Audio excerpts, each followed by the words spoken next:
آج کل ایک مسئلہ جس پر پھر اصل بحث ہو رہی ہے وہ تشہد میں علی ولی اللہ پڑھنا ہے یا نہیں.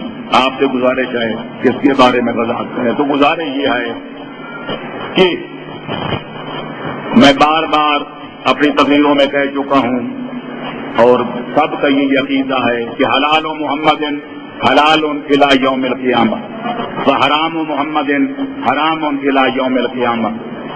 جس چیز کو تکلیم ختم رسالت کے تاجدار نے حکم پروردگار کے مطابق ایک بار حلال کہہ دیا وہ صبح قیامت تک کے لیے حلال بن گئی.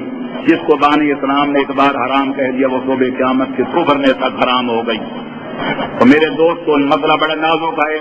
یہ بحث جو جاری ہے کیوں جاری ہے؟ دین میں نہ قیاس کی گنجائش نہ رے کی گنجائش نہ اجماع کی گنجائش.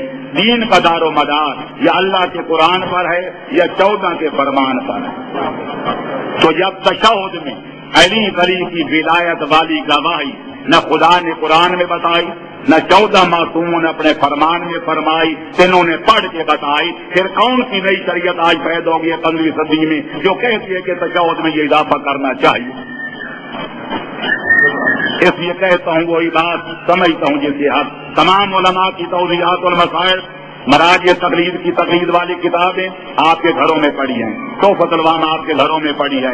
نماز جعفریہ شیعہ پڑھی ہے. آپ ہزاروں زوار موجود ہیں جو جا کر وہاں علماء کے پیچھے نمازیں پڑھ کے آتی ہیں. یہ پاکستان کا خالص مسئلہ پیداوار ہے. یہ حالت کی پیداوار ہے، ضلالت کی پیداوار ہے. تشہد میں 2 شہادتیں ہیں اور اس کے بعد محمد و آل محمد پر درود پڑھا جاتا ہے. اس میں پورے 14 آ جاتے ہیں تو پھر ایک مولا علی کا نام لینا اور باقی 11 کو نظر انداز کرنا، خصوصاً بار میں ڈال ولایت زمانے کے وقت کا امام کا نام نہ لینا، یہ کہاں کی دانش مندی ہے؟